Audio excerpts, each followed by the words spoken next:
Chapter 11 of Survivors of the Chancellor by Jules Verne. This recording is in the public domain. Recording by Joe DeNoia, Somerset, New Jersey.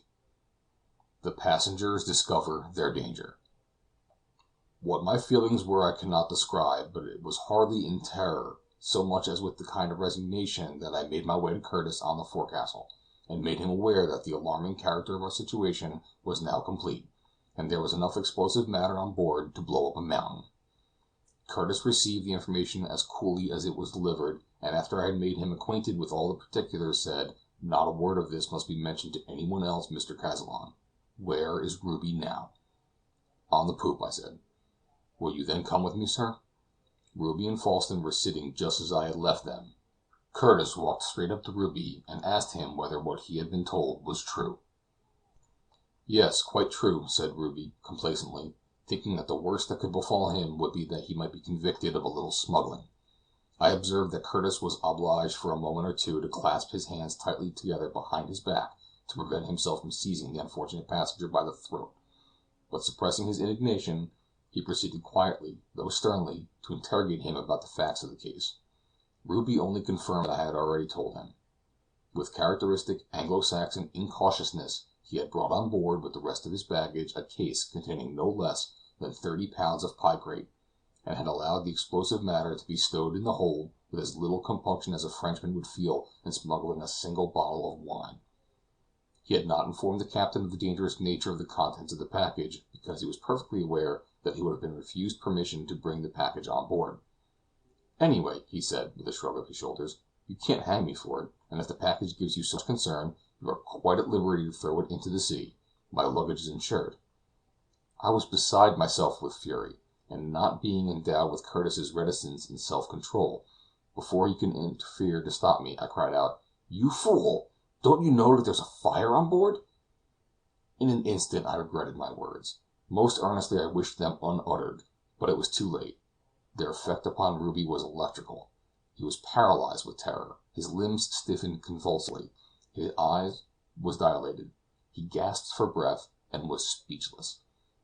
All of a sudden he threw up his arms, and though he momentarily expected an explosion, he darted down from the poop and paced frantically up and down the deck, gesticulating like a madman and shouting, "Fire on board! Fire! Fire!" On hearing the outcry, all the crew, supposing that the fire had now in reality broken out, rushed on deck. The rest of the passengers soon joined them, and the scene that ensued was one of the utmost confusion. Mrs. Kear fell down senseless on the deck, and her husband, occupied in looking after himself, left her to the tender mercies of Miss Herbey. Curtis endeavored to silence Ruby's ravings, whilst I, in as few words as I could, made M. Letourneur aware of the extent to which the cargo was on fire.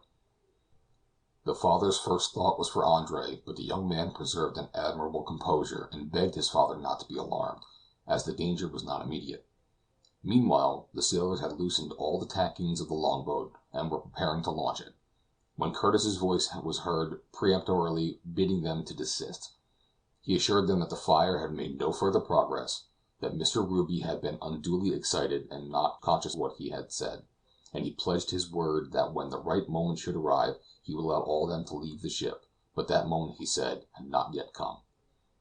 At the sound of a voice which they had learned to honor and respect, the crew paused in their operations, and the longboat remained suspended in its place.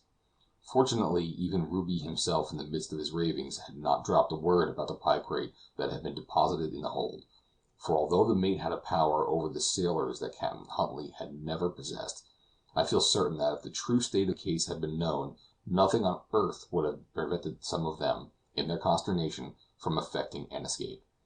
As it was, only Curtis, Falsten, and myself were cognizant of the terrible secret. As soon as order was restored, the mate and I joined Falsten on the poop, where he had remained throughout the panic, and where we found him with folded arms, deep in thought, as it might be, solving some hard mechanical problem. He promised, at my request, that he would reveal nothing of the new danger to which we were exposed through Ruby's imprudence. Curtis himself took the responsibility of informing Captain Huntly of our critical situation. In order to ensure complete secrecy, it was necessary to secure the person of the unhappy Ruby, who, quite beside himself, continued to rave up and down the deck with the incessant cry of "Fire! Fire!" Accordingly, Curtis gave orders to some of his men to seize him and gag him, and before he could make any resistance the miserable man was captured and safely lodged in confinement in his own cabin. Chapter 12.